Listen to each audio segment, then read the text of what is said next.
Hello everyone, welcome back to Busynomics. So in the series of business environment, as I have promised you in the last video, today I am going to discuss types of business environment, right? We have already discussed the types of business organizations and the types of partners. If you have missed that video, so go to the playlist and watch the videos. There is one more information that if you want notes of these particular topics and if you want quizzes, more questions to practice, you can join the Telegram channel. The link is given below in the description box, right? So let's talk about the business environment first. Business environment is the sum total of surroundings in which a business operates, right? जिस भी surrounding में कोई business अपने operations को carry on कर रहा है, जितने भी इंटरनल और एक्सटर्नल फैक्टर्स हैं जो बिजनेस से रिलेटेड हैं या फिर बिजनेस को अफेक्ट कर रहे हैं, ये सभी बिजनेस के सराउंडिंग्स में इंक्लूडेड है, ठीक है। इसी सराउंडिंग में वो बिजनेस ऑपरेट कर रहा है, तो हम बिजनेस एनवायरनमेंट की जब बात करेंगे we will talk about the surroundings of business, right. So here is a definition given by Keith Davis. He said that business environment is the aggregate of all conditions, events and influences that surround and affect it, right? All the conditions, event and the influences जिन्होंने उस business को surround कर रखा है और वो business को affect करती हैं, उनको हम combinedly क्या बोलेंगे? business environment, right? Here are some examples like customers, competitors, government policies, etc. Okay, let's see the features of business environment. It is dynamic, uncertain, complex. There are specific and general forces and the element of interrelatedness is present in the business environment. The surroundings of business environment are dynamic and uncertain in nature, right? जितने भी elements ने business को surround कर रखा है, जो business environment में आते हैं, continuously they are changing. They are not constant. They are continuously changing. The government policies are changing. The competitors' strategies are changing. The products are changing. The needs and demands of the customer are changing. Right. The marketing and advertising, strategies are changing. The way of distribution of product is changing day by day. Right. So every factor which is included in the business environment is changing. There is no certainty. Right, so it is called the dynamic and uncertain, right? We don't know that which factor is going to change at what time, right? Like before the announcement of demonetization, हमें नहीं पता था कि demonetization होने वाला है, so that was uncertain, right? And government policies हैं, competitors हैं, कस्टमर हैं, तो हमें जानते हैं कि टेस्ट एंड प्रेफरेंसेस चेंज होते हैं, सोशल फिनोमेना जो है वो हमारा कंटिन्यूसली चेंज होता रहता है. So this is called the dynamic and uncertain, right. If we talk about the complex, so business environment is said to be complex because we have to understand each and every factor at the same time, and at the same time we have to take the proactive or reactive action as required.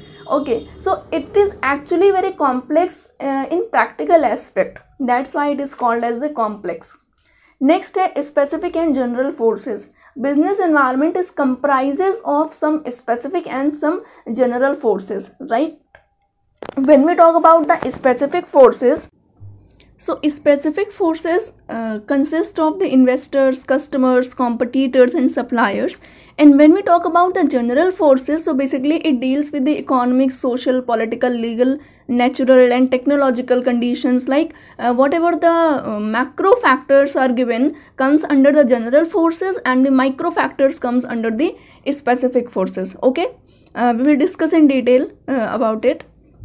Okay, and the last point under the features is interrelatedness. क्या कहता है ये point कि जितने भी factors हैं, जितने भी एलिमेंट्स हैं बिजनेस एनवायरनमेंट के, वो सभी इंटर रिलेटेड हैं, एक दूसरे से कनेक्टेड हैं, right. Okay, so I hope the features are now clear with you all. So moving on to the types of business environment. Business environment can be broadly categorized into two categories: the internal environment and the external environment, right? You can see the chart. Under the internal environment, the value system, management structure, human resource, company image, and brand value, the physical asset and facilities, research and development, intangibilities and competitive advantage. These points are given. Okay, and when we see the external environment, so external environment is further divided into the two parts. One is micro environment and other is macro environment, right? Micro environment को ही अभी हमने specific force बोला था and macro environment को हमने general force बोला था.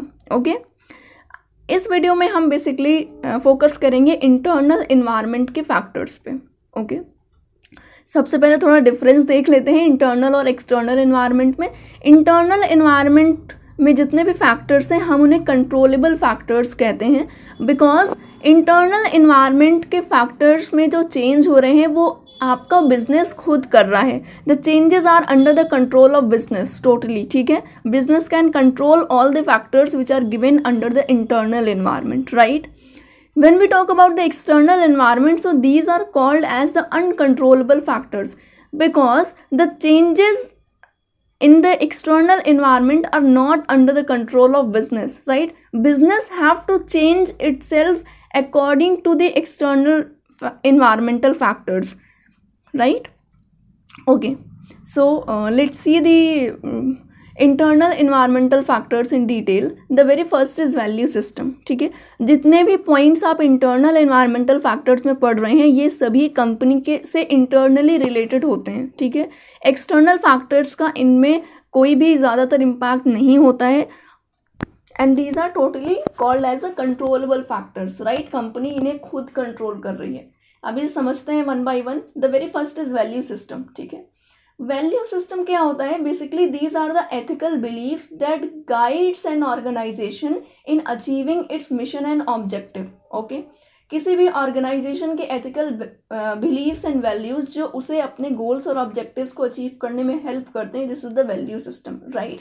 ये ऑर्गेनाइजेशन खुद डिसाइड करेगी कि उसका वैल्यू सिस्टम क्या होने वाला है, कौन से एथिकल बिलीव्स हैं जो पर्टिकुलर ऑर्गेनाइजेशन का बेस बनने वाले हैं, ये ऑर्गेनाइजेशन खुद डिसाइड करेगी. यहाँ पे किसी भी एक्सटर्नल फैक्टर का कोई भी रोल नहीं है. ओके, अगर हम एग्जाम्पल की बात करें तो here I have taken Tata group as a example. Tata group का एथिकल बिलीव क्या है? Responsibility and integrity. They believe in the responsibility and integrity at all the levels, right. So they are actually maintaining it, and when a company decides the ethical belief or the value system, so the company stands on it for the lifetime, right. Next है management structure. अभी management structure क्या होने वाला है किसी भी organisation का? क्या हायरार्की होने वाली है आपके ऑर्गेनाइजेशन की? आप कितने लेवल्स में डिवाइड कर रहे हो, कितना ज़्यादा कॉम्प्लेक्स बना रहे हो. लाइक आपने फॉर्म्स ऑफ ऑर्गेनाइजेशन पढ़े होंगे, हम उससे भी रिलेट कर सकते हैं. आप सिंपल ऑर्गेनाइजेशनल स्ट्रक्चर को फॉलो करना चाह रहे हो या फिर आप मैट्रिक्स ऑर्गेनाइजेशनल स्ट्रक्चर बनाना चाह रहे हो, this is up to the business, right. किसी भी एक्सटर्नल फैक्टर का यहाँ पे कोई भी रोल नहीं है, right. This is in the hands of the business and the top level of the management कि वो किस तरह से रोल्स को डिफाइन कर रहे हैं, रिस्पॉन्सिबिलिटीज को डिफाइन कर रहे हैं एंड सुपरविजन का क्या पूरा स्ट्रक्चर रहने वाला. Next is human resources. Human resources deals with the skill set, capabilities, attitude and competencies of personnel. ठीक है, किसी भी ऑर्गेनाइजेशन में काम करने वाले एम्प्लॉयज़ का स्किल सेट क्या होगा, उनकी कैपेबिलिटीज़, एटीट्यूड, उनका कॉम्पिटेंसीज, ये ऑर्गेनाइजेशन डिसाइड कर सकती है. ऑर्गेनाइजेशन डिसाइड कर सकती है कि मुझे किस स्किल सेट के पर्सन को हायर करना है या फिर मुझे किस तरह उनकी ट्रेनिंग एंड डेवलपमेंट पे काम करना है, हमें क्या फैसिलिटीज़ प्रोवाइड करनी है एम्प्लॉयज़ को, how we are going to treat our employees, right. This is in the hands of the business organisation, right. Next है physical asset and facilities. Physical asset and facilities means जितने भी assets हैं organisation की, the plant and equipment, machineries, hard and soft technologies. ठीक है, इन्हें किस तरह से और इम्प्रूव करना है, कैसे आप अपने फिजिकल एसेट और कैपेबिलिटीज को कंपेटिटिव एडवांटेज बना सकते हो अपने लिए. This is up to the business कि कितना ऑप्टिमली यूटिलाइज किया जाता है फिजिकल एसेट्स को, फैसिलिटीज को, किस तरह से आप इकोनॉमिकली अपने रिसोर्सेज को यूज कर रहे हैं. This is up to the business. ठीक है, यहाँ पे एक टर्म यूज हुआ है hard technology and soft technology. Hard technology basically deals with the gadgets and machineries, ठीक है। Soft technology deals with the skills, किसी सॉफ्टवेयर पे काम कैसे करना है, कौन सा स्किल आपको उसके लिए चाहिए, ठीक है, ये सारे आपके सॉफ्ट टेक्नोलॉजीज के पार्ट हैं। So in short, we can say that the set of knowledge necessary to enable the operation and progress of company and organization is known as the soft technology. Okay. Next point है आपका research and development, ठीक है, this is the next internal environmental factor. So research and development में किसी organization को कितना invest करना है, कितना ज़्यादा वो इनोवेशन पे फोकस कर रही है, कितना ज़्यादा वो जितना भाई हम, this is all in the hands of the organisation कि आपको रिसर्च एंड डेवलपमेंट पे कितना फोकस करना है, कितना इनोवेशन करना है, राइट। एंड अगर आप अपने रिसर्च एंड डेवलपमेंट पे कंटिन्यूसली काम कर रहे हो, you are more focusing on it, so you can actually take the first mover advantage in the market, right. आप किसी भी प्रोडक्ट को, कोई नया डिमांड आया है मार्केट में, नीड जनरेट हो रहा है, तो आप सबसे पहले उसका प्रोडक्ट या वो सर्विस मार्केट में अवेलेबल करा सकते हैं, and by this way you can get the first mover advantage, right. Next is intangibles. The factors which comes under the intangibles are strategy, innovation, positive work environment. They have a significant impact on the overall success of any organization, right? These factors cannot be seen. आप किसी organisation की strategies और उसका work environment ये देख नहीं सकते, but you actually listen from the experience of others. Okay, दूसरे लोग एक्सपीरियंस करते हैं, वो अपने एक्सपीरियंसेस को फर्दर ऑन शेयर करते हैं कि वर्क एनवायरनमेंट कैसा है, स्ट्रैटेजीज कैसी है, how actually a particular organisation implements a plan. So these all comes under the intangibles, right, and this is up to the organisation कि how you are developing your intangible factors and how you are working on that.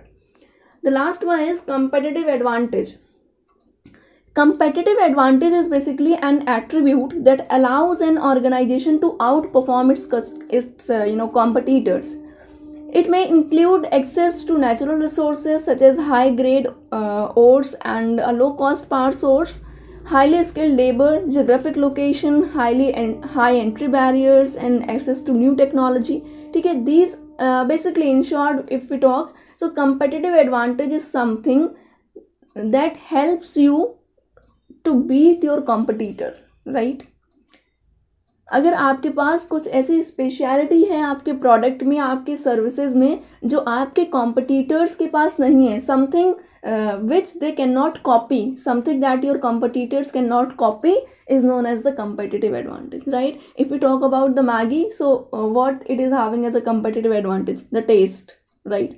If we talk about the Starbucks, so they are having the customer experience as a competitive advantage. If we talk about the Zara, so it is having an amazing supply chain management. If we talk about the Walt Disney, so what they did, they have trademarks on the numerous characters and designs. This is competitive advantage for them. For Apple, the aesthetics, brand quality, and the technology is competitive advantage, right?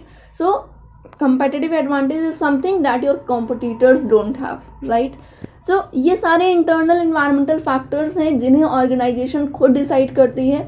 Organizational खुद decide कर सकती है कि हमें इन factors में कितना focus करना है. जितना ज़्यादा आप अपने इंटरनल इन्वायरमेंटल फैक्टर्स पे फोकस करोगे, यही फैक्टर्स आपके अल्टीमेटली स्ट्रेंथ बनते हैं, ओके, और आपके कंपेटिटिव एडवांटेज में कंट्रीब्यूट कर सकते हैं. आप अपने मैनेजमेंट स्ट्रक्चर को, वैल्यू सिस्टम को, ह्यूमन रिसोर्स को, रिसर्च एंड डेवलपमेंट, किसी को भी अपना कंपेटिटिव एडवांटेज बना सकते हैं और किसी को भी अपना स्ट्रेंथ बना सकते हैं.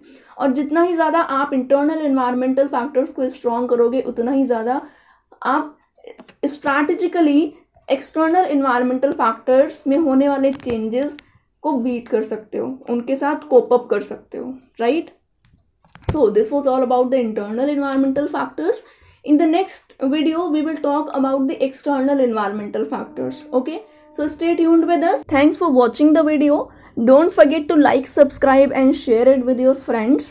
Stay tuned with us and wait for the next video. Thank you.